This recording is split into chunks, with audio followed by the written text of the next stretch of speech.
Salut à toutes et à tous et bienvenue, j'espère que vous allez bien. Aujourd'hui, je reviens comme promis pour vous parler de ma dernière lecture qui est le livre de Romain Slocombe, L'affaire Léon Sadorsky. C'est donc l'histoire de l'inspecteur Léon Sadorsky qui, depuis que les Allemands occupent Paris, coffre les Juifs pour les expédier directement à Drancy, tout en empochant des pots de vin.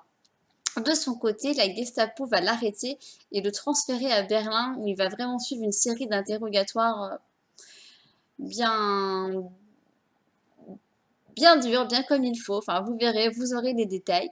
Et le seul but des Allemands finalement est de terroriser l'inspecteur afin qu'il devienne leur agent secret.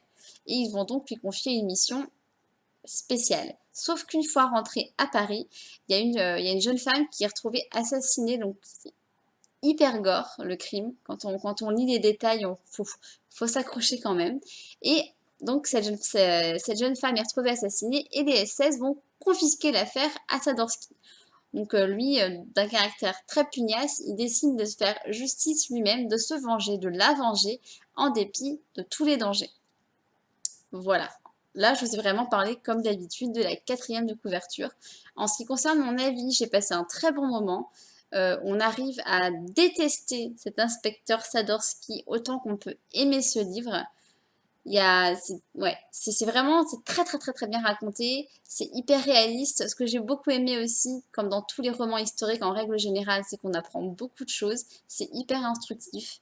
Alors après, il y a certains passages quand même, je préfère vous prévenir, qui sont forcément compliqués à lire, puisqu'on nous décrit parfois des, des courts passages d'interrogatoire de la Gestapo et on nous décrit toutes les scènes, toutes les tortures qui sont faites.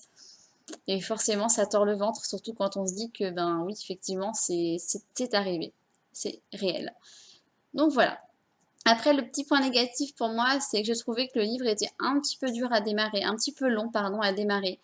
Après, ou alors peut-être qu'on nous en dit trop dans la quatrième de couve quand on nous dit que Sadorsky est arrêté par les Allemands, puisque ça arrive pas tout de suite en fait.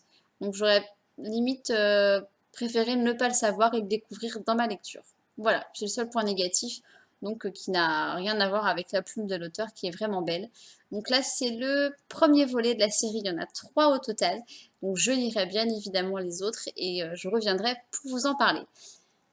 Là, j'ai commencé Délicieuse, pardon, de Marie Neuser. Donc, quand j'aurai terminé, bah, comme d'habitude, je vais vous faire une petite vidéo sur la chaîne. En attendant, je vous souhaite de très bonnes lectures. Mais attention, avant de partir, comme d'habitude, je vous invite à liker ma vidéo, à la partager autour de vous et à vous abonner à ma chaîne si le cœur vous en dit. Je vous mets dans les descriptions les liens où vous pouvez me suivre sur Facebook, Instagram et Twitter. N'hésitez pas à me rejoindre. En attendant, je vous dis donc vraiment à bientôt. Je vous dis au revoir et je vous souhaite surtout de bonnes lectures. Salut!